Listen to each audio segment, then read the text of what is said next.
አበይኔርካ ቃልካ ይኮነን ምህረትካ እንድዩ አልወወሰን ንበደለይ ከይጸብጸብካ ፈዊስካኒ ብምህረትካ።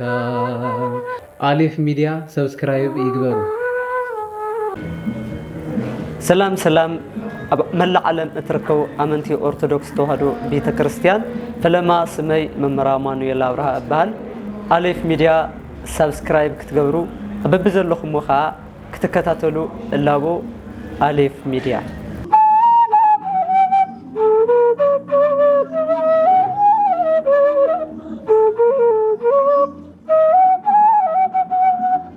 ሰላም ሰላም ተቆራብ ደቂ እግዚአብሔር ሽመይ ዲያቆን ዮናስ ይበሃል።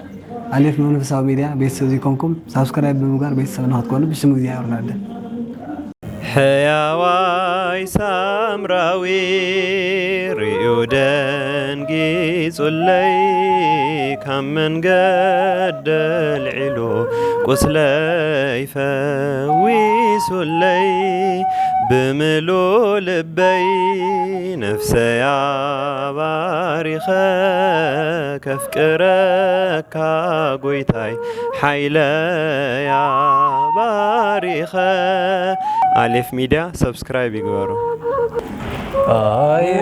አይረኹን ከማኺ ማርያም አይረኹን ከማኺ ድንግል ንፈጣርያ ወደይ ትብል አይረኹን ከማኺ ድንግል።